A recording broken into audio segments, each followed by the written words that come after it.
At my girlfriend's birthday party, her ex peeled a shrimp for her. The whole room's attention shifted to me. Everyone expected a reaction, but instead, I started clapping and wished them a long-lasting relationship. The mood was there, so why don't you guys kiss already? Last month, on Evan's birthday, Ruby went with him to watch the sunrise at the beach. I angrily confronted Ruby, but she accused me of being suspicious, saying it was a group of friends, not just them. This led to a 2-week Cold War between us. Yesterday, Ruby sent me a screenshot of a restaurant reservation. I knew she was giving me an out. Every time we argue or have a Cold War, I'm the one to break the silence and speak first. After we make up, she usually gives me a small gift or some affection, which makes me happy and forget the unpleasantness, and I am back to adoring her. This has been our pattern these past few years. It's like she hits me with a stick and then hands me a piece of candy, and I let everything go. Our relationship's ups and downs were controlled by her. I'm like a kite in her hands, with her tightly holding the string, manipulating my emotions based on her mood. Blame my lack of resolve, always forgetting the hits after the candy. It's me who loves too humbly. But yesterday, when she sent the reservation screenshot, I didn't feel the usual joy. Before, just her remembering my birthday would make me ecstatic. After all, every year I had to remind her days in advance to get her to buy a gift. This year, I even forgot my own birthday, yet she remembered without a reminder. When she texted me at work yesterday, I was shocked to realize it was my birthday. I replied, "Okay. See you at the restaurant tomorrow evening." Then I continued working without feeling sweet for long. Tonight, after work, I got a message from Ruby. "See you at the restaurant." After work, I got to the restaurant first. The reservation was for 7, but I arrived at 6:30. By 8, Ruby still hadn't shown up. I called, no answer. Texted, no reply. At 9:30, a waiter asked if I wanted to order since they close at 10:30. I nodded. I slowly finished my steak and wine and left at 10:30. While waiting for a ride, I saw Evan's social media post. "You're my sense of belonging." It was a picture of Ruby sitting by a sofa. Seeing that picture, I felt no anger, no sadness, just calm, almost like the satisfaction of solving a mystery. See? I knew it. She stood me up for Evan each time. Oddly, this time I wasn't upset at all. Back home, I went straight to bed after washing up. Late at night, deep in sleep, I heard the door open. I knew Ruby was back. Woken up, I felt irritated. So I kept my eyes closed and pretended to sleep, avoiding her. Her soft footsteps stopped by the bed for a long time without any movement. Though my eyes were shut, I felt her stare intensely. What's Ruby's problem? Not cleaning up before bed and just staring at me? So annoying being disturbed. Is she mad I didn't wait in the living room with the lights on angrily, then question and argue with her? She should be happy. After all, in those past arguments, she would coldly watch, full of impatience and disdain. Her aloof gaze, like watching a clown throwing a tantrum. In the past, when I argued about Evan, she'd explain they were just friends, never crossing the line, and I was overthinking. Later, she couldn't even be bothered to explain. She'd let me rage until I cooled down. Now I've let go. I finally understood and moved on. Thinking of my past self, I was indeed crazy, always losing it and looking pathetic. No wonder Ruby abhorred it. Now I have no desire to question, just to sleep. After staring for a while, she called softly, "Brian?" I remained motionless, feigning sleep. Eventually, she left, and I heard the water running. It oddly lulled me back to sleep, unaware of her coming to bed. The next morning, I went straight to work. All day, I stayed immersed in my job and time flew by. After work, I grabbed dinner before going home. As I entered, there was Ruby on the couch. "Why are you home early?" I asked while changing shoes. "No overtime," she replied. "Oh," I nodded, setting my bag down and heading to my study. "Brian," she called. "I bought your birthday gift, but..." "Thanks." I took the small, fancy box from her. Inside was a beautiful watch. "Nice, I like it." I smiled at her. "I'll wear it tomorrow." As I turned, Ruby pulled my arm. Sorry about last night, I got caught up with Evan. His ex showed up again and he was in a mess. As his friend, I helped. I believe you, I interrupted. It's tough dealing with someone clingy like her, you mentioned it before. Alright, I've got work to finish, need to get back to it. Brian. She still wouldn't let go. I looked at her, puzzled. I haven't eaten. Oh, I've already had dinner. Order takeout, I said, freeing my arm and heading to the study. Soon after, I heard the front door slam. I checked. Ruby had left. She gifted me, offered a way to smooth things over, but I didn't follow. Now she's mad. Ruby and I are in another Cold War. During past Cold Wars, I was miserable, racking my brain for ways to reconcile quickly. And now, after a few days of the silent treatment, I actually feel kinda relieved. At night, Ruby sleeps in the guest room and I get to enjoy the whole bed. Honestly, I sleep better this way. In the morning, I don't have to wake up early to make Ruby breakfast, so I snag an extra half hour of sleep every day. At work, Ruby's face doesn't keep popping into my head, and I'm not constantly messaging her. My work efficiency has actually improved a lot. What used to take me until the end of the day to finish, I now get done early. After work, I don't feel like cooking dinner anymore. I used to practice my cooking skills a lot just to make healthy meals for Ruby. But she's out at parties a ton and rarely eats at home anyway. Without my world revolving around Ruby, I found I suddenly have a lot of free time. I managed to binge watch a TV series in 3 nights. In the office, I overheard a new girl mentioning she's studying for a certification related to our work. I felt embarrassed. She just graduated and is already trying to level up. Yet here I am, drifting through each day without direction. I blame my past self for being too love-struck. After graduating, my only goal was to marry Ruby. To this day, that goal remains unmet. My life used to revolve entirely around Ruby. I even thought that if we got married and she wanted me to quit my job to take care of the home, I'd do it without hesitation. Getting married to Ruby, having a kid, and taking care of our little family seemed like the dream life to me. Now that I've snapped out of it, I've realized just how much of a failure I've been.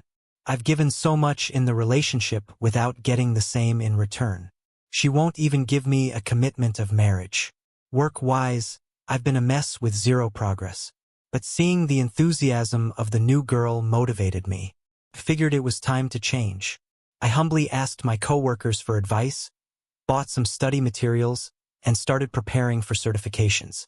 Each day after work, I'd grab a quick bite, then dive into studying until bedtime. These days, Ruby still seems to be in a mood, coming back home late. It's fine by me, really. With the house quiet, it's the perfect environment for studying. While scrolling through my phone during lunch, I noticed Ruby posted something on social media, which was rare. It was just a photo, no caption. The picture showed a dining table with a few dishes and 2 sets of utensils. In one corner of the photo, a hand with a bracelet I had bought her was visible. I knew Ruby too well. She posted this photo of her dining with Evan just to get under my skin. But honestly, I didn't feel any anger or jealousy. I wasn't going to pick up the phone and angrily question her either. I just glanced at it and then continued scrolling through other updates. That evening, I got a call from Ruby. "I'll come to meet you after work," she said, her voice betraying no emotion. My first reaction was to reject the offer. "No need, I'm working late today. I'll be back late." I instinctively lied. "How late?" She continued to press. 8, I hesitated but stuck to my story. "All right, see you downstairs at 8. She hung up. Not wanting to get caught in my lie, I stayed at the office after work to study for my exam. At 8, I packed my stuff and headed downstairs. As soon as I stepped out the door, I saw her familiar car parked not far away. I walked over and opened the car door. Evan was sitting in the front passenger seat. He gave me a grin. "Brian just had dinner with Ruby. She's dropping me off on her way." "Uh-huh." I nodded, opening the back door and sliding in. Whenever Evan was in the car, I never sat in the front. We argued about this many times, but Ruby clearly preferred Evan's company and there was nothing I could do. She'd say Evan got carsick and just needed the front seat, wondering why I made a fuss over a trivial matter. I'd argue that the front seat was for her intended partner, and she'd just laugh it off. I never won when it came to Evan, and each time it happened, it left me feeling down. But now I didn't care much anymore. After a full day at work and 2 hours of studying, I quickly grew drowsy once I got in the car. Evan, those crawfish were delicious tonight. We have to come again, Ruby said excitedly. Evan laughed, yeah, if you like them, we'll come back. But I feel guilty having you peel the shells for me every time. Doesn't it get annoying? Ruby teased. Evan responded, not at all, I'm used to it. Next time, I'll peel them for you too. Nah, just sit back and relax. Does Brian make you peel crawfish too? Evan turned to look at me. I once saw a celebrity say she loved lobster but wouldn't eat it unless someone else peeled it for her. After my first time taking Ruby to eat crawfish, I peeled a whole bowl for her. She just paused and said with a detached look, thanks, but I have hands. I can peel them myself. The one who loves more is always the one at a disadvantage, so I stopped peeling. I glanced at Evan. Although the car was dimly lit, I could still catch the smugness and provocation in his eyes. He always tried to rile me up, hoping for Ruby to intervene and take his side. He found this game delightful. But now I didn't rise to his bait. I felt no urge to argue. Realizing he didn't provoke a reaction, Evan frowned a bit and turned back to chat cheerfully with Ruby, whose tone was always gentle with him. Listening to them talk animatedly, my eyes grew heavy, and I slowly drifted off. When I woke up, we were parked under the apartment building, Ruby quietly sitting in the front seat. Evan had already left. We're home. Why didn't you wake me? I asked, sitting upright and opening the door. Ruby followed me out, silent. As we stepped out of the elevator and into the apartment, she finally spoke. Are you really tired? Huh? I was still chatting with Evan. You fell asleep in the car. Yeah, I was a bit tired. I'm not interested in chatting with her. Just want to shower and sleep. Today was a hangout arranged by Tina's group, the same people from the college dorm. She's the one who invited Evan. You know they are all close and like to invite him for meals. Since it was on the way, I gave him a ride back.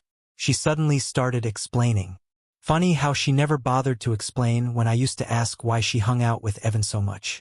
Now that I don't ask, she explains on her own. I nodded and headed to the bathroom.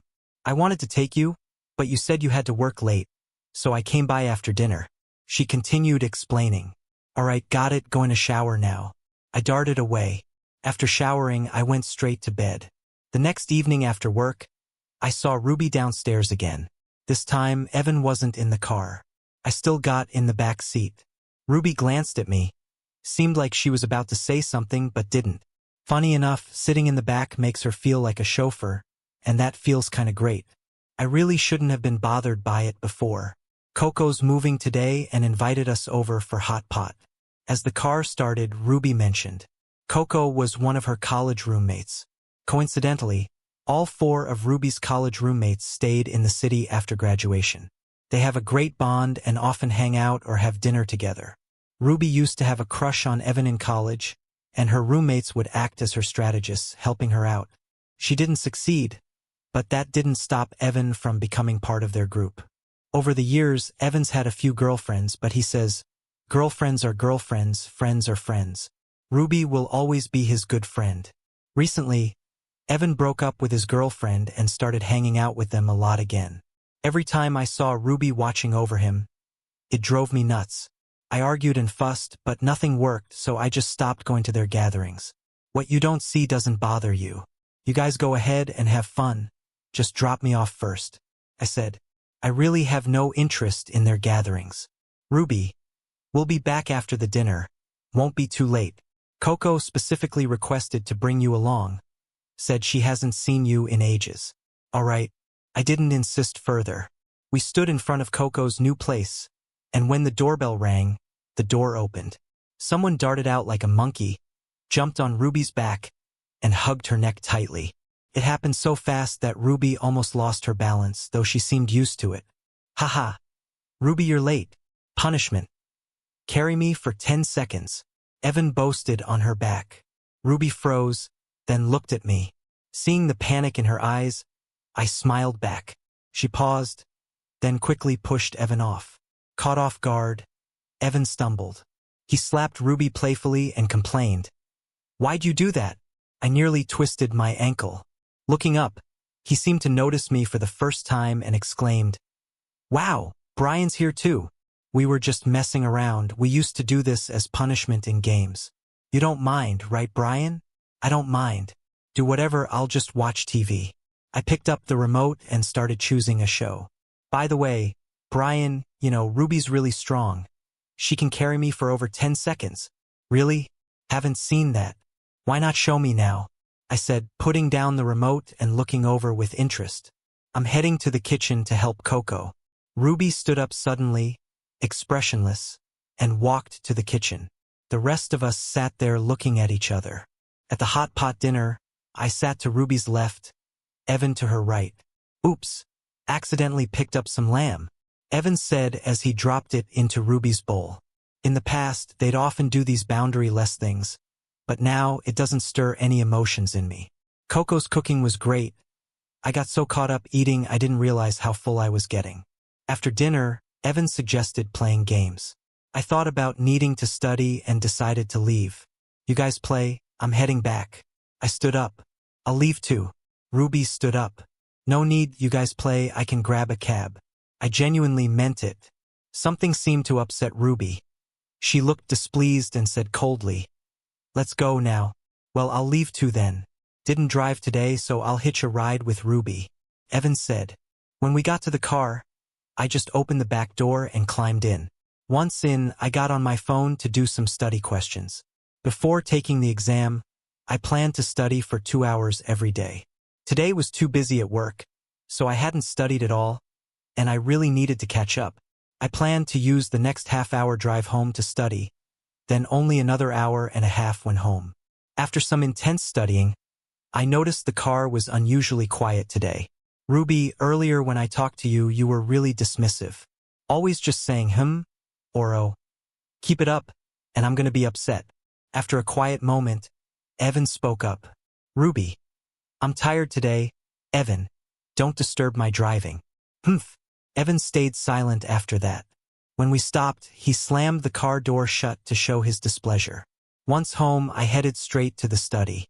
An hour and a half later, I came out to find Ruby had gone to the guest room. I felt relieved. After we started arguing, we've been sleeping in separate rooms. Ruby's always been proud, and if I don't make the first move, she wouldn't budge, which is fine by me. In the morning, I came out of the bedroom and was surprised to find Ruby up already. "You go ahead and wash up, no rush. I'll give you a ride," she said, looking at me from the couch. "No need, I'll ride with a coworker." As I was leaving, she followed behind me. "You're better off in my car. Bothering others isn't nice." "It's not a bother. I'm paying them." Ruby said she wanted her own car, so once we got it, she was the one driving it. At first, she was happy to give me rides. But then, she got fed up with it. Our workplaces weren't exactly on the same route. She had to make a detour, and she thought it was a waste of time. "You should take the subway from now on. I want to sleep in a bit longer in the mornings." She just tossed that at me and never drove me to work again. After work, she had even more excuses not to pick me up. Overtime, going out with coworkers for dinner, hanging out with friends. She always seemed to have a reason to miss my end time. Then, a coworker in our group chat asked if anyone was heading in the same direction and could carpool with her, but they'd have to chip in for gas. Thankfully, we were on the same route, so I started riding with her to work every day. It was cheaper and saved time compared to the subway. As for heading home after work, if I took her car daily, I'd have to shell out an extra $200 a month. Since I wasn't in a hurry at night, taking the subway seemed more sensible and saved me some cash. Ruby would drop me off at the community gate and watch me hop into that coworker's car. As soon as I got to my office, Ruby texted me. "So, you're the only one riding with your coworker?" I replied, "Yup, just us from the company on this route." "From now on, I'll take you," she texted. "A young guy and girl going to work together like that, people will gossip." "No one's gossiping. Also, didn't you say you wanted to sleep in the mornings?" I reminded her. "Starting tomorrow, I'll wake up with you every day. Let's talk about it next month. I've already paid my share to someone else this month." There was no reply after that. I just got back to focusing on my work. Come lunchtime, Ruby sent me another message. It was a photo. How's the cafeteria food at your office? I didn't respond. Then another text popped up. What did you eat for lunch? I couldn't figure out if Ruby was just sharing a slice of her life with me. This used to be my thing. I scrolled through our past chat logs. Tons of texts all from my end. Because I liked Ruby, I felt the urge to share everything with her. Spotting a cute dog on the street, a delicious drink, a boss's compliment or critique, stumbling while walking, finding a new trendy spot, small stuff in life, but I loved sharing it with her. When we first started dating, it was a two-way street. Gradually, it just turned into me sending tons of texts, and she'd reply to the last one with a couple of words. I got it. She probably didn't even bother reading most of what I sent. Initially, I felt disappointed, but eventually, I got used to it. After all, I was the one who liked her. I was the one who loved her in a somewhat pathetic way. Eventually, my eagerness to share fizzled out. I lost the urge to text her. Looking at the recent chat history, I realized I hadn't initiated any message with her for a week. It was Friday, and a coworker suggested we all go out for dinner that night. I usually wouldn't join such gatherings. When I first started working, I joined for dinners now and then. But Ruby often went out with her college roommates for dinner, so she'd only eat at home 2 or 3 times a week. One time, I was having dinner with coworkers, and Ruby got home early. She called asking where I was. I felt awful. She rarely ate at home, and I missed a chance to have dinner together. So, I stopped attending coworker gatherings, hoping not to miss any chance to dine with Ruby. Because of that, my connections with coworkers remained average at best. After a few years of working, even with those in the same office, I didn't have any close ties. Thinking it over, I said to the coworker next to me, "Where's dinner tonight? Count me in." My coworker yelled out in surprise, "Wow, Brian's coming along. No one bails tonight. This is a rare full team gathering." As we were wrapping up the workday, Ruby called, "Brian, I'll pick you up later. Let's buy some groceries. It's been ages since we had dinner at home together." "No need. I'm dining with coworkers tonight. Can't skip it, you know? I never go to these things, so I'm already less of a team player. Can't pass this one up." I cut off whatever she was about to add. This dinner was a big deal. Everyone from our department showed up. Everyone was in high spirits, and I even had a bit of wine. In the middle of it, Ruby kept calling, asking when we'd be done so she could pick me up. "No need," I told her. "I might finish late. No idea when we'll wrap up. Everyone's having a great time. Just go to sleep." "Where's the dinner?" Ruby asked. "I'll head over now and wait for you outside. It's late and you've been drinking. Not safe for you to head home alone." Was this Ruby talking? Couldn't believe it. She had once refused to pick me up from the airport past midnight, saying she needed to wake up early the next day and couldn't stay up. Are women really this fickle? At around 9:30, Ruby texted that she was just outside the restaurant. By the time the dinner was over, it was close to 10. As we stepped out, there she was at the door. "Did you drink?" she asked, walking over to steady me. "A bit of wine. I'm not great with alcohol, you know, just 1 glass and I'm tipsy." She made sure I was snug in the passenger seat, even buckled me in. Without starting the car, she leaned in closer and hugged me. "So, this is what waiting feels like. Sorry, Brian, for making you wait so many times before. Won't happen again." I scrunched my face, mumbling, "Just drive. I want to get home and crash." With a soft laugh, she ruffled my hair. "How can you drink with such a weak tolerance? I'll have to keep an eye on you. You'd be sold before you even knew it." It was as if Ruby had become someone else entirely. She became the clingy one in our relationship. Every day she picked me up from work, stopped seeing those roommates, and insisted on having dinner at home with me. I mentioned needing time to study and prepare for exams and that I didn't have the time or energy to cook. She just said she'd handle it, and she really did. Every evening she swung by the nearby store, got groceries, and headed straight to the kitchen when we got home. All this time I thought Ruby couldn't cook. She'd never made a meal for me, but surprisingly she was pretty good at it. Turns out it wasn't a matter of ability, it was more about willingness. Evan once posted a picture of porridge Ruby made him on social media. Now, Ruby can't wait to show off all her cooking skills to me, with no repeat dishes every day. After meals, she won't let me do the dishes, pushing me to study instead. Her thoughtfulness just makes me uncomfortable. I don't feel relaxed at all, only more stressed. Because when I'm studying, she frequently opens the door to my study, asking if I need water or some fruit. It interrupts me. I get irritated. So, I lied to her, saying I've been working overtime and wouldn't get off until 8. In reality, I just stay at the office to study.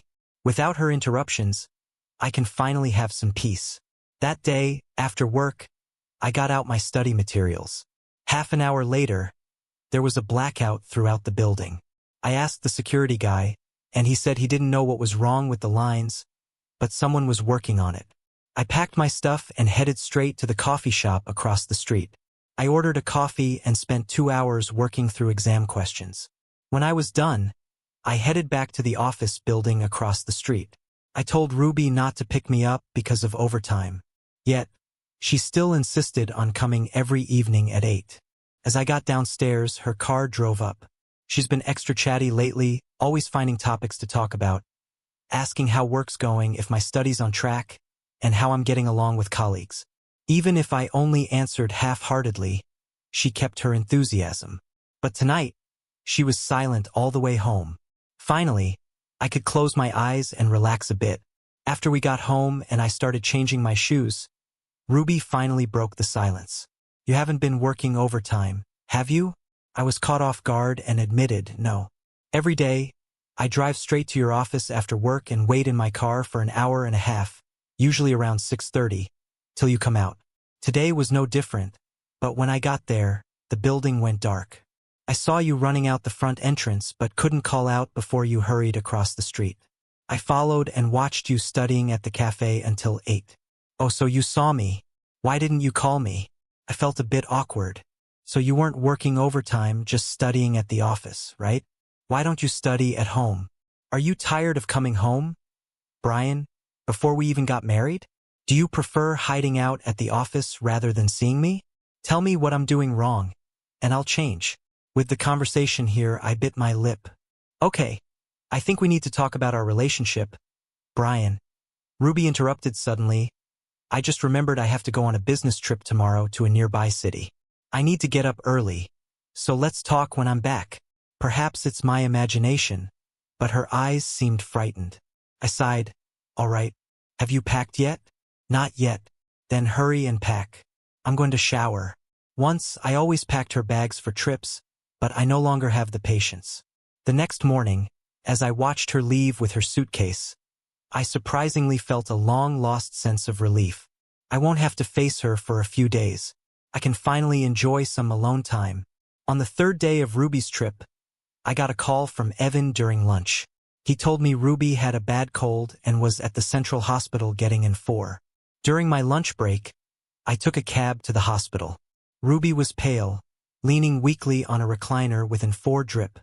She indeed looked quite ill. "Didn't you go on a business trip?" I walked up to her.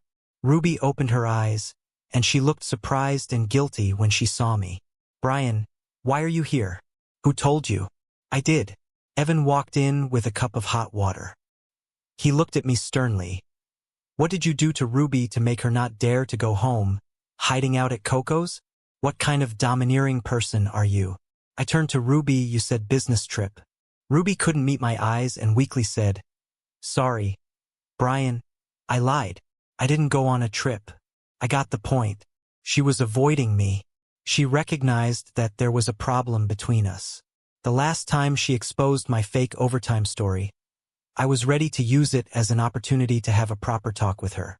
Yet she used the business trip lie to dodge it, preferring staying at a friend's rather than facing our issues. "Ruby, avoidance isn't a solution. You know, our relationship needs discussion." "Okay, can we talk after I recover?" She pleaded with her eyes. "All right." I nodded. "Get some rest. I'm heading back to work." "Brian, aren't you staying?" She looked at me pitifully. "It's just a cold," I said in a cold tone. "You're an adult. There's no need to be so dramatic about it, right?" At these words, Ruby froze and looked up sharply.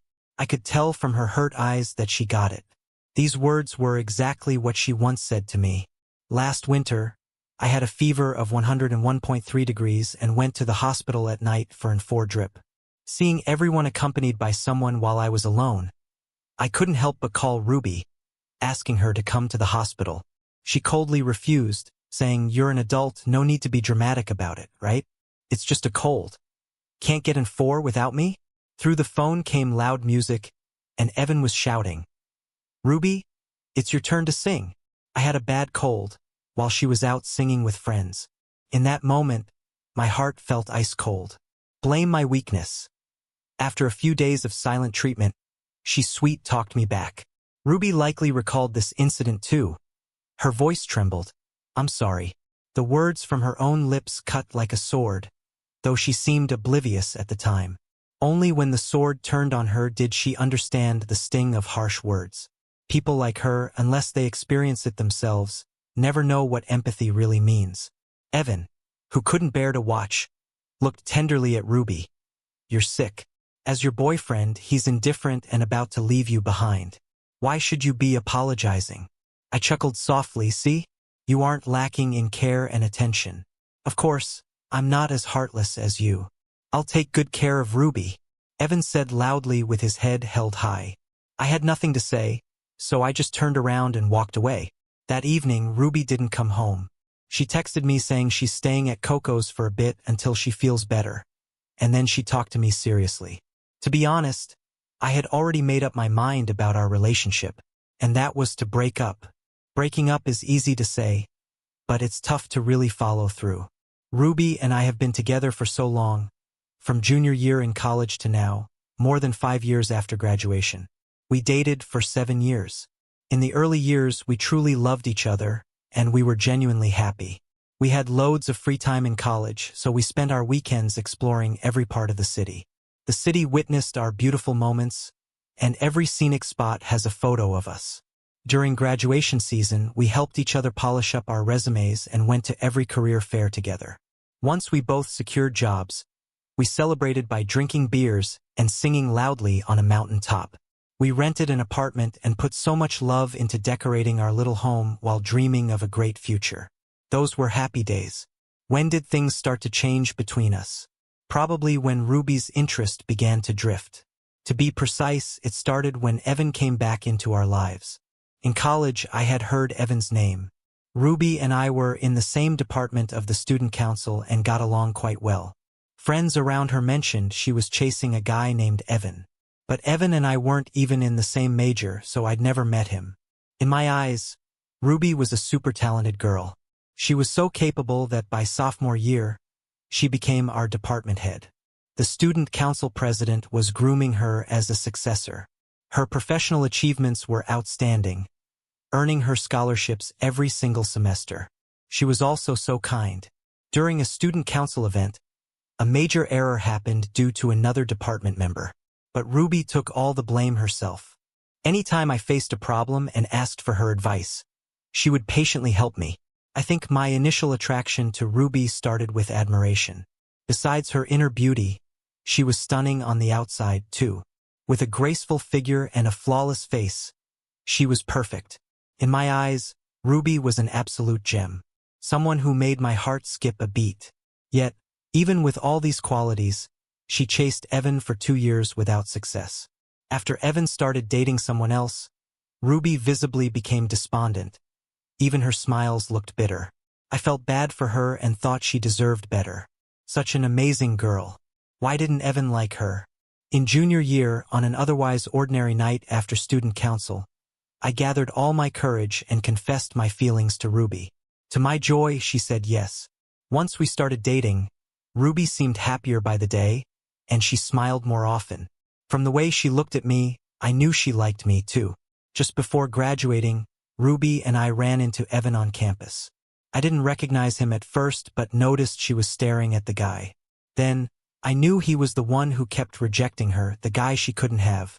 Evan had his arm around his girlfriend at the time. I got why Evan rejected Ruby then. His girlfriend wasn't particularly attractive and looked quite chubby, like 2 of him combined.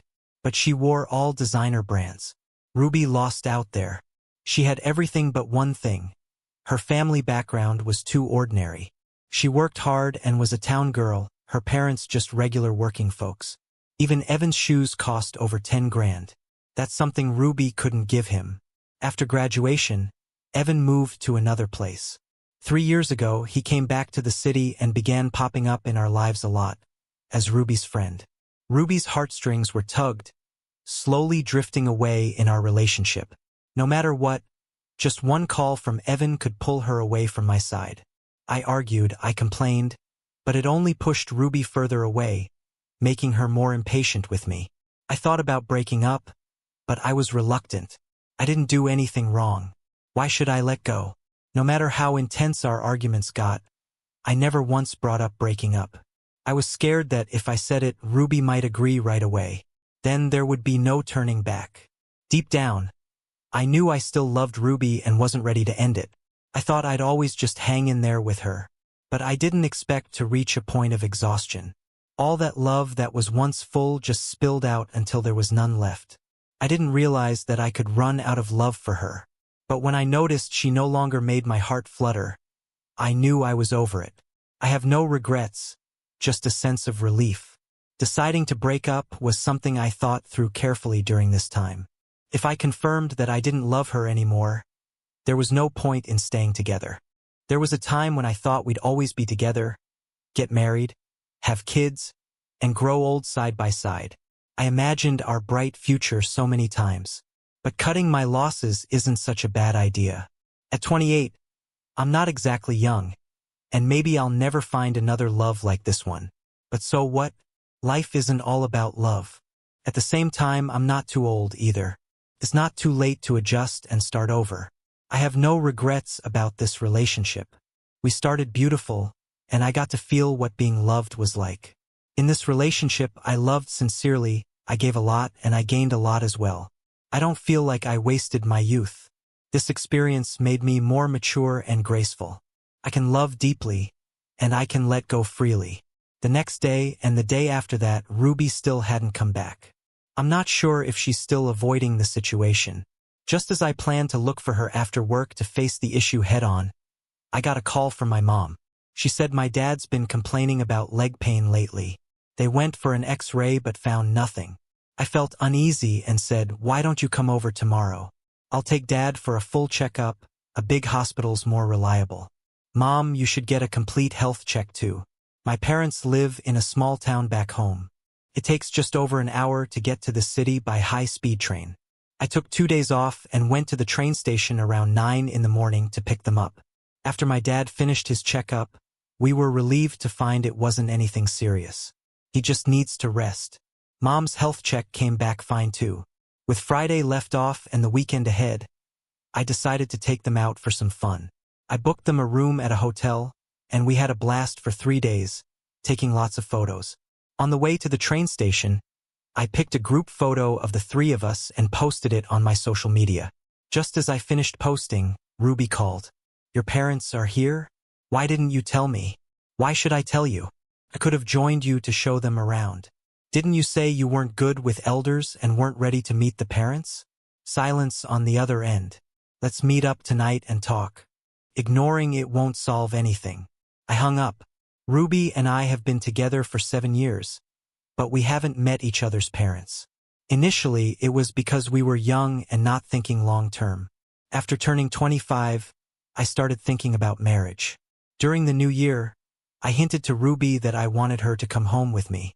She declined, saying it was too sudden without telling her parents first. Last May Day, when my parents came to visit, I wanted Ruby to join us. She refused again, saying she wasn't good with elders and wasn't ready to meet my folks, accusing me of pressuring her. After that, I stopped bringing up meeting the parents. At the train station, since we had some time before their departure, I sat with my parents chatting outside. As it got closer to time, I walked them to the entrance. "Brian," a familiar voice called behind me. I turned around and saw Ruby, her hands full of gift boxes. "Hi, I'm Brian's girlfriend. Sorry I was busy these days and couldn't join you." She smiled, speaking to my parents.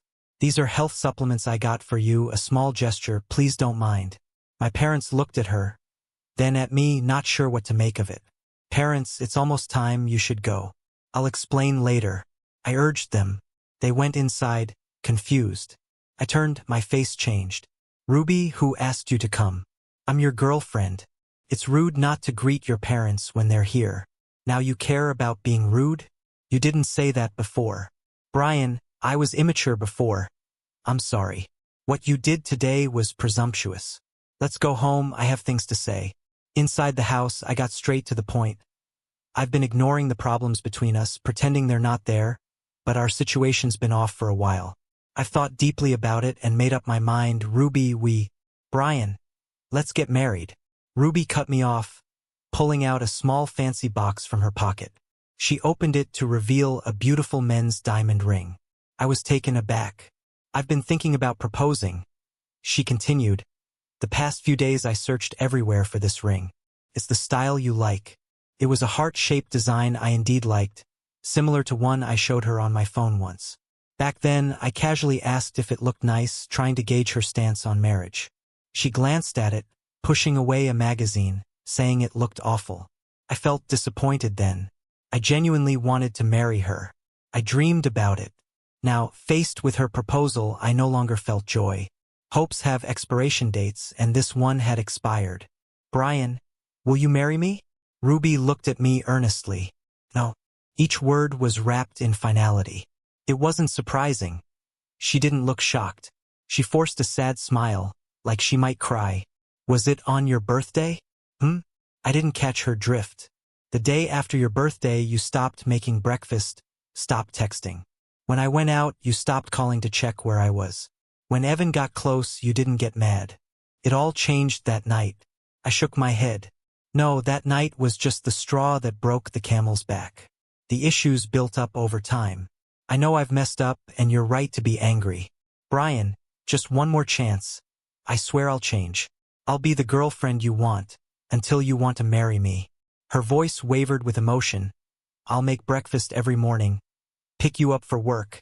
No one else will sit in my passenger seat. We'll travel wherever you want. I'll reduce hanging out with friends, eat at home every night.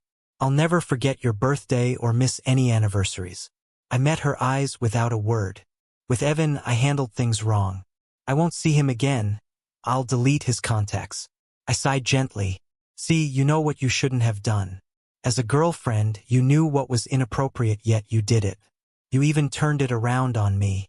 You didn't care about me, counting on my feelings for you to overlook disrespect, thinking I wouldn't leave. That's what happens when someone feels too secure. Sorry, was all she said.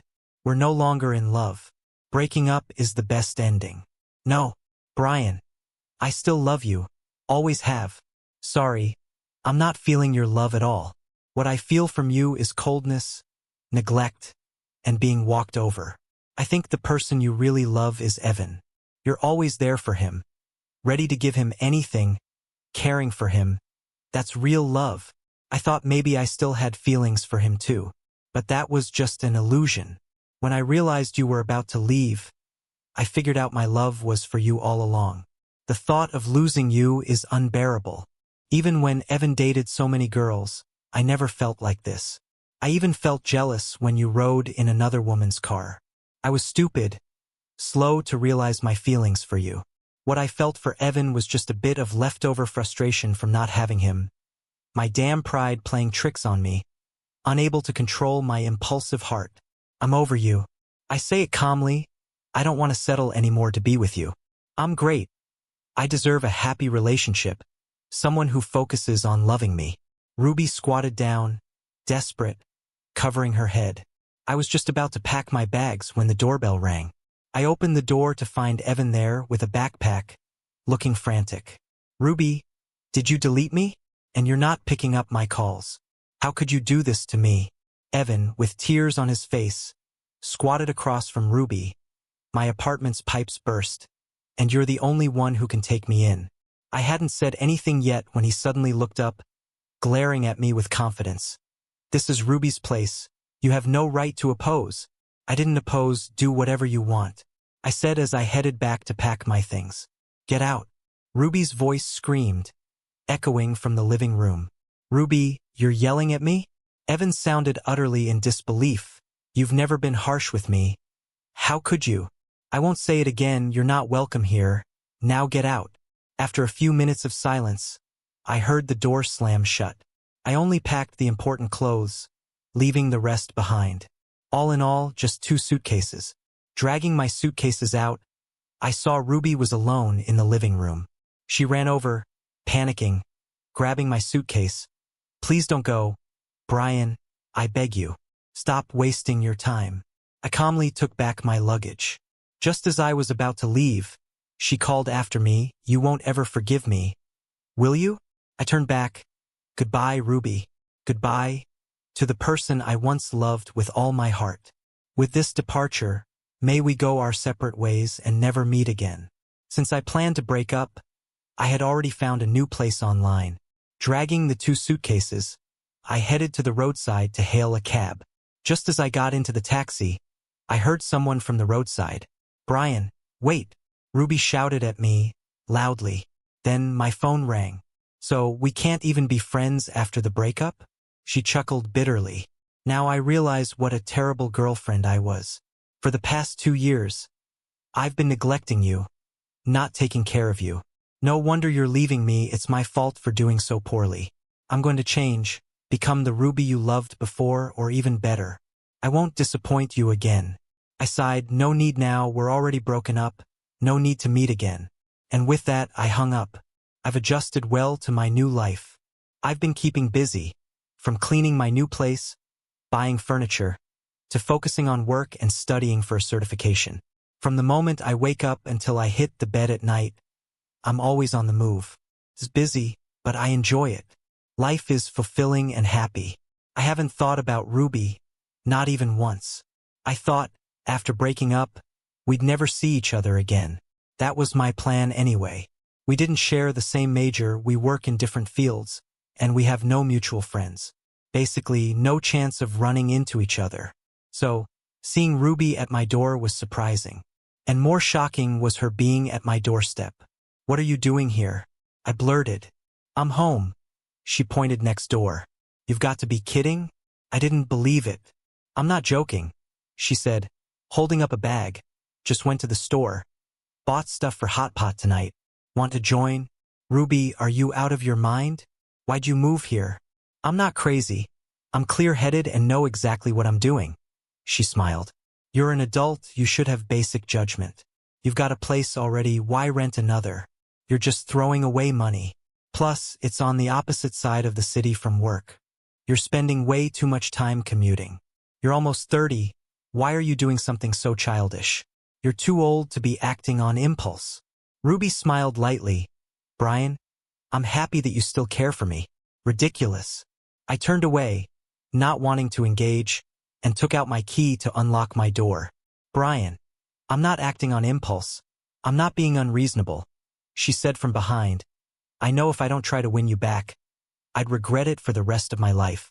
She paused. Moving here was a thought-out decision because I honestly didn't know what else to do. I broke your heart? I'm terrible. I don't deserve forgiveness. But I couldn't bear it. I don't want to leave you. The thought of days without you is like a dagger to my heart. I can't just stand still and do nothing. Moving here was my only way to be close to you. If I annoy you, you can ignore me. Just treat me like any other neighbor. I'll try not to disturb you. Just knowing you're nearby and occasionally seeing you is enough. If you face any difficulties, like if you're upset and need someone, call me. I'll be there right away. I won't let you down again. I let you down too many times before. I'll prove with my actions that I've changed. Renting a place here costs extra.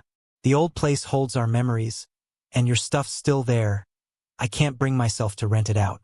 This commute takes 2 to 3 hours each way. All in all, it's quite a hassle. But I think it's worth it. Seeing you, getting another chance to chase you, none of this feels like a cost to me. You also said I'm an adult and know what I'm doing. Compared to losing you, nothing else matters. I'm not looking back. Let's cancel the house plan and move back. I don't want to give you hope. Ruby, I'm not going back on my decisions. I'm fine with never turning back unless I hit a wall. There's no pressure. This was my choice, and no matter the outcome, I'll accept it. Even if you refuse me, I'd need to see you fall in love and get married to truly let go. Don't try to persuade me, Brian. I'm not going back. Ruby was true to her word. She didn't come to bother me.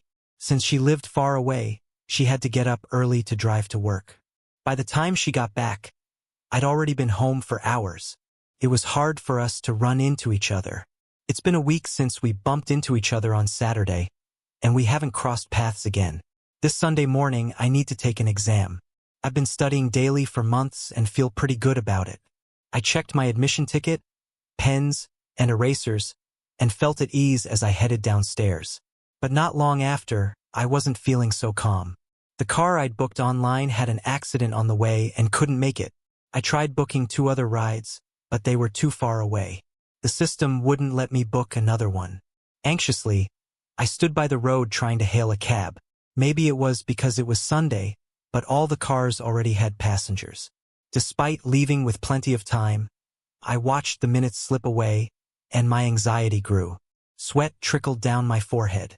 I debated if it was still worth running to the subway station. Looking at my shoes, I wished I hadn't worn these small leather ones. Just as I braced myself to run, I heard Ruby's voice. "Get in, I'll take you." Time was tight. I climbed in without thinking twice. In the car, I wiped my sweat with a tissue. Ruby reassured me. "It's okay, the exam starts at 9. We'll make it." "How did you know I had an exam today? And the location?" I finally relaxed, curious about these details. "I saw you studying and checked online. There's only one test center here in our old school." She chuckled. "Thank you." I said sincerely, "If it weren't for you, I'd have probably missed the exam." "No biggie. I'll transfer you the fare later, at the rate of a private hire." Ruby's voice turned somber. "Do we have to be like this? Brian, even if we're not a couple, can't we be friends? Treating me like a stranger, that hurts. It's hard for exes to stay friends, you know that." Not wanting to dive deeper into it, Ruby changed the subject. "You've got everything for the exam, right?" Before I could answer, she continued. "As long as you've got the admission ticket, missing anything else doesn't matter. I've got a kit ready in this little drawer here." I opened it to find a file bag. Inside were 5 black pens, 5 2B pencils, 5 erasers, and 2 rulers. I glanced over at her. "Why go through all this? I just want to be there for you when you need me." She said brightly, "I bought these tools ages ago, just in case you needed them. I saw you heading out for the exam today and wanted to offer a ride, but I thought you might refuse, so I stayed not far from your place. When I saw your ride had an issue and you were panicking, I couldn't help but drive over. I hope I'm at least a bit helpful, right?" "Yeah." I stayed silent afterward. When we reached the school, I thanked her again. "I really appreciate today." Quickly glancing at the schedule, I rushed to the classroom. The 2.5 hours flew by as I stayed busy with the test. Heading out to the school gate, I saw Ruby waving at me. "Why are you still here?" I asked. "Didn't want you to struggle finding another ride home, so I stayed put." Before I could respond, she added, "Been waiting for over 2 hours, so let's just consider it convenient." I've never seen Ruby so down to earth like this. There were some things I needed to say, so I nodded. In the car, Ruby kept glancing at me, smiling. "Focus on the road and keep your eyes straight." I reminded her. "Feels nice." Her smile widened. "What feels nice?" "You sitting in my passenger seat feels nice." She reminisced. "When I first got the car, I was excited, looking around while driving. You were the one who reminded me to keep my eyes on the road. Back then, I said you were my safety. I loved having you beside me and somehow forgot that." She confessed, "It's me getting too comfortable. Someone easily complacent like me could use some tough lessons." After thinking for a moment, I said, "You're almost unrecognizable now. In my eyes, you were always shining. You were the top student from your county, always first in our college program, semester after semester winning scholarships. You were the student body president, and you seemed to glow when you spoke on stage. I haven't mentioned this before, but my admiration for you is what made me like you." Ruby was overjoyed as she turned to me, eyes sparkling. Then the sparkle dimmed, because I continued, But now you're not yourself anymore. Your pride, confidence, and spirit are all gone. Changing yourself and losing who you are for someone else, that's what I used to do. I don't want you to become like that. Ruby, never lose yourself in love. Love yourself first so you can love someone else. I did it and you can too. The silence stretched for the rest of the ride.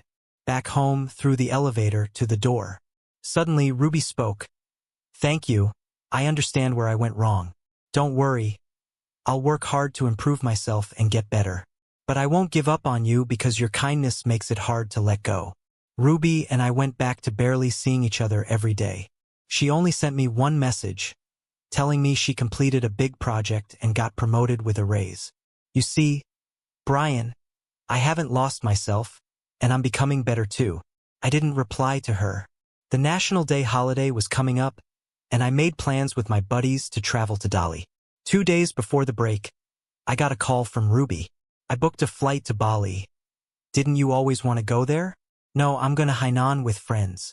I rejected her outright. But this is a rare opportunity. I managed to get the tickets with difficulty. Who knows when there'll be another chance? I've already been there. What? When? Last Labor Day. There was a pause on the other end, and then silence. I knew she was reminded of what happened back then. Last Labor Day, Ruby and I had booked tickets in advance to go to Bali, a place I had been longing to visit. I had been looking forward to this trip for a long time.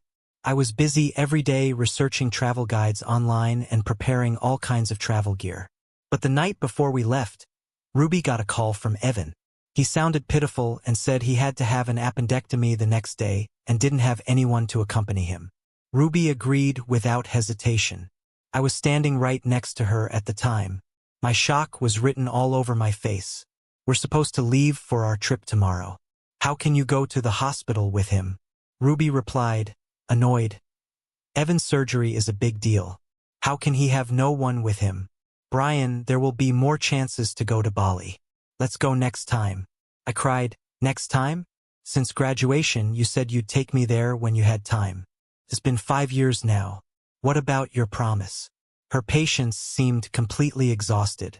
She said impatiently, don't make trouble. Going out for fun versus a sick person. What do you think is more important? I shouted, but I'm your boyfriend. Who is he to you?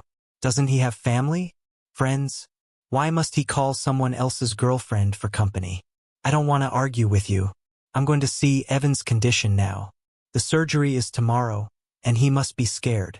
She walked out the door without hesitation. So, after I left, you went to Bali alone? Ruby asked. Yeah, I traveled there for 3 days by myself. When I got back, you had just brought Evan home. I barely remember how sad I was or how I felt boarding the plane alone. But the beautiful scenery was healing. I had a great time those days. Visited the scenic spots I had been dreaming of. They didn't disappoint. I realized then that traveling alone could be nice too. Actually, on the way back, I was in a good mood the whole time. Until I opened the door to see Evan sitting in the living room. Ruby had brought her home to take care of her. Where have you been? You just came back now? She didn't feel anything was wrong with what she did, speaking in a displeased tone. That porridge you used to make me when I was sick, can you make some for Evan? She just had surgery and needs something light. I said in disbelief. You brought her to live in our home? And want me to make porridge for her? Ruby, you've gone too far. She said impatiently. Evan is a patient. Why are you picking on a patient? What does her being a patient have to do with me? Who is she to me? Why should I take care of her? I said as I dragged my suitcase and turned to leave. At that point, Ruby's eyes were only on Evan, and she didn't notice the huge suitcase I was carrying. I ended up staying at my buddy's place. A few days later, when Evan recovered and moved out, Ruby came looking for me. I still loved her then. She gave a reason to come back. I just went along with it, didn't even need coaxing. From beginning to end, she never realized I had traveled abroad during those days. I never mentioned it either. I guess she just didn't care about me back then. I remember bringing back a few pretty wind chimes from Bali. They're hanging on the bedroom window frame with an English logo on them. They would have been easy to notice with just one look. But she never paid any attention. Every time I think about the past 2 years, I wish I could slap myself. Ruby chuckled bitterly. I treated you so poorly. I was a jerk. What should I do? I feel increasingly like I don't deserve your forgiveness. Her voice was full of bitterness. Hey, how about refunding the ticket? The world is so big. There's no need to revisit sites you've already seen. I had a great time with the guys in Y City. It seems like it's been a long time since I had such a carefree trip. No more restless moments. No more gloom. Just fully enjoying the local beauty. I documented the sights and stories I saw and shared them on my social media. Ruby liked almost every post immediately. That night, a few of us staying at the host family played games together. Losers had to put sticky notes on their noses. I was pretty unlucky, losing repeatedly all night. After losing another game, a pretty girl sitting across happily picked up the largest sticky note and came toward me. As she stuck it on my forehead, one of my buddies snapped a picture. He even sent me the photo. I thought it was funny, so I shared that and other game photos on social media. That night, I got a call from Ruby. She seemed to have had a few drinks, her speech slightly off. Brian, I told you, I'm willing to stay by your side. Even if I can't win you back, I won't regret the effort. I've imagined that one day you might fall in love again, walk into marriage with another woman. I thought I'd be gracious and smile while blessing you. But now I'm a bit scared. When that day comes, how am I supposed to cope? Before, I didn't like seeing you give a female colleague a ride. Now, seeing you play games with other girls, I'm drinking alone in frustration. I'm insanely jealous of the people around you, who get to see your genuine smiles. You're so remarkable, so attractive, now single again. For sure, quality men will pursue you. Can I stand by and just let that happen? In the end, she kept murmuring, I was wrong. Don't leave me. You're drunk. Go get some rest. I'm hanging up. The next day around noon, I'm out playing with my friends and planning to head back to the Airbnb for a nap. Right as we approach the entrance, I see Ruby standing there. She winks at me. Saw your social media post. Thought this place looked fun, so I grabbed a last-minute flight. Luckily, there's still a room available at your Airbnb, so I booked it. I stay silent and walk into the courtyard. She doesn't seem to notice my annoyance and keeps chattering. Since I came on a whim, I didn't plan anything. Mind if I tag along with you guys? You handle the sites and routes, and I'll cover all the costs. Fair enough? I roll my eyes. Not really. For the next couple of days, Ruby tags along wherever my friend and I go. Wherever we eat, she insists on paying. Whenever I linger a bit too long admiring something fun, she buys it. Even my friend said, she actually seems sincere. Maybe give her another chance? I shook my head. That day we were wandering down a quaint street, my friend and I engrossed in a beautiful embroidered belt. Suddenly, chaos erupted farther down, with shouting and screams. Before we could react, a crazed horse was speeding our way. The horse, seemingly spooked, was running wildly with no sense of direction. As it charged closer, I was ready to dash into a nearby store. Just then, Ruby shouted, "Look out!" She lunged and pushed both my friend and me into the store, while she hit the ground, not quite managing to get up in time. The horse barreled past her, fortunately not tramping on her, but its hoof did catch her knee. After the chaos subsides, the entire street is left in disarray with people looking shocked and confused. Ruby lay motionless. I rush over to help her up. "Are you okay?" She shook her head. "My knee kind of hurts." I glanced down. It was a mess of red. Hospital time. My friend and I carefully helped Ruby to a taxi. At the hospital, the doctor mentioned a minor fracture. Not too serious, but it'll need time to heal. After dealing with everything, we headed back. Ruby, now injured, got her company to grant her remote working. Since it was due to her saving me, I couldn't just leave her to fend for herself. I decided to help out by ordering her meals during the day, planning to cook dinner for her when I got home each evening. Yet, every night when I arrived at her place, dinner was already prepared. I'd watch her hobble around, feeling a bit helpless. "Aren't you hurting? We agreed you'd let me handle dinner after work." "No worries," she'd smile. "You work all day and making dinner too? That's tiring. Plus, I can manage just fine with crutches." After dinner, despite her protests, I'd do the dishes. As I was about to leave, I noticed her trying to get up to see me out. "Don't bother, just sit and rest." Right as I reached the door, she called out, "Wait a sec, I've got something for you." "Don't get up, what is it?" "I'll grab it." I stopped her from standing. In the fridge, I made a mango mousse. First time trying that recipe today. I haven't tasted it, so no idea if it's any good. My hand paused opening the fridge.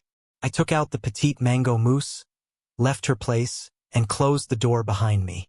Back home, I placed that small dessert on my coffee table, studying it. The amber mousse with cream was well-formed and quite tempting. Ruby had claimed it was her first attempt. Her skillful execution was surprising. It's strange what habits can stick or be forgotten. I hadn't eaten a mango in ages, even though it was once my favorite fruit. After moving in with Ruby post-graduation, I discovered her mango allergy. I loved mangoes, especially mango mousse. Growing up, whenever I aced an exam, my mom would reward me with one. Mango mousse was my sentimental standout dessert, but Ruby couldn't stand it around the house. We butted heads about it frequently. "You're allergic to consuming mangoes? Not touching or smelling them. So why can't I enjoy them at home?" I'd fume. She'd defend, "Because I'm allergic. I've developed a disgust for them. Seeing one makes me queasy. Smelling one makes me retch." Post-arguments, I gave in. I didn't want trivial fights breaking our bond. The silent treatment sucked. Eventually, I settled for enjoying mangoes outside, leaving them out of my personal space, and over time, the craving dulled. It's been ages since mango mousse graced my palate. But Ruby remembered. She's definitely trying to make up for lost time, showing sincerity in every gesture. During that moment in Dali, her instinct was to protect me, facing danger, risking herself. To create something I loved, she touched the off-putting fruit she previously abhorred. Despite needing my help, she wouldn't let me bend over backward, limping along each evening to prep meals. Truth is, her intent to rekindle our relationship is obvious. But I'm hesitant. I've had enough. Though Ruby has changed, who knows what could happen? Could she maintain this forever? Is there no chance she'd lose interest again down the road? I can't bear to contemplate another bout of neglect and coldness. If I crumble again, could I rise once more? My tolerance for heartache seems limited, and could it withstand yet another blow? Finally got out of it, and I don't want to make the same mistake again. She shattered my fantasies about love, leaving me unable to muster the courage to try again. The thing is, I know very well that I don't love her now. I didn't eat that piece of strawberry mousse after all. Threw it in the trash. It's been so long since I've had something that's sweet. I can't handle it anymore. Just sniffing it made me turn away. That night, I called the landlord and told her I'd be moving out once my 3-month lease was up. I can't go on like this. I need to be more decisive and not give her any hope. I even thought about paying for a girlfriend so Ruby would give up on me. But the next day, it seemed like I didn't need to do anything. I saw Evan at the door across from mine, banging on it. Ruby was likely inside but didn't open up. When I appeared, Evan's gaze was like a dagger. "Oh, so that's why she moved. It was because of you. You guys aren't together anymore. So why are you still messing with her?" He shouted. "Why? Even though she likes me, why is she ignoring me? She blocked all my contacts and hangs up the minute she hears my voice. Everywhere I look, she's not there. I watch her company's entrance, but she never comes out. She must be avoiding me, sneaking in through the back. I wouldn't have known she moved here if I hadn't had someone watching Mike." Then he looked up, glaring at me. You must have seduced her. I advise you to back off. Ruby loves me. She can't stand you, man. Even when you had a fever, she couldn't care less about you, just wanted to watch a movie with me. Oh, I hope you both find happiness, I shrugged. Back inside, I could still hear Evan shouting. Ruby, open up. It's Evan. Don't ignore me. I'm begging you. The walls have poor soundproofing, and I could hear his knocking clearly from the living room. Evan was persistent, continuing until 11 p.m.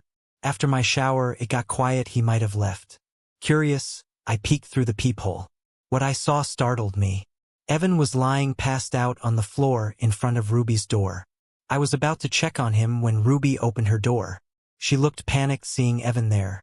She called 911, her voice trembling as she gave the address. After hanging up, she hurriedly dragged Evan inside. I didn't know if something actually happened to Evan, but I had no intention of calling Ruby about it. I waited in the living room, but even by 1 a.m., there was no sound outside. No ambulance sirens either. At night, there's no traffic. An ambulance should have been here by now. That means the call must have been canceled. Why would an ambulance get canceled? It must be because Evan woke up and was fine. From my past interactions with Evan, I could guess this was all a show, to make Ruby open the door and feel guilty and protective. Did Ruby see through it? Doesn't matter. If Ruby didn't realize Evan was faking it, she never saw through him all these years. She just lacks judgment. But considering she was a student council president back in college, it's unlikely. If she saw through others but couldn't see Evan's act, it's because emotions clouded her judgment. Or maybe she saw through him but panicked anyway. What if something had happened to him? She got scared. Even if she realized later it was an act, she didn't kick him out. She couldn't be heartless towards Evan. In any case, it was clear she hadn't fully gotten over Evan. She still had feelings for him. I analyzed it all calmly, with no emotion. Even if they ended up together, it has nothing to do with me. I'm just grateful I've been firm all along, never soft-hearted towards Ruby, and never gave her a chance. Since then, Ruby hasn't reached out to me. I haven't seen her next door either.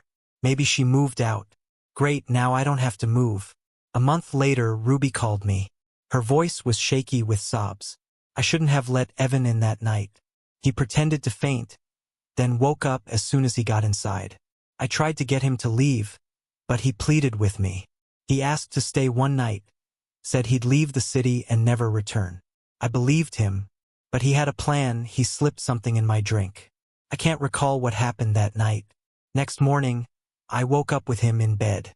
He cried and apologized, saying he couldn't leave me, so he did what he did. In that moment, I felt dead inside. I knew I had lost you forever. I kicked Evan out, moved away, and lost the right to face you. I was foolish to give him a chance. I'm not worthy of you anymore. Honestly, I said, it's better if we don't meet. Let's live our lives separately from now on. Brian, I'm marrying Evan, she suddenly revealed. Before I could process that, she continued, after that night, I hated myself and Evan. I didn't want anything to do with him anymore. But recently, I found out I'm pregnant. If I terminate, I won't ever be able to have kids. He said he'd take responsibility. I agreed.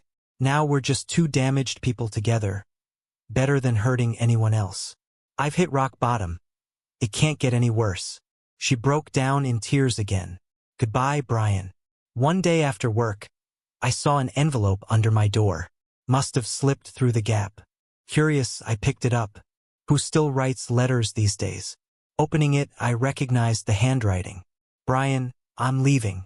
Sorry, but I can't stay true to my promise anymore. I'm not meant to be by your side now. I've resigned and am going back home. This time, it's for real. We won't meet again. Wish you happiness, my dearest boy.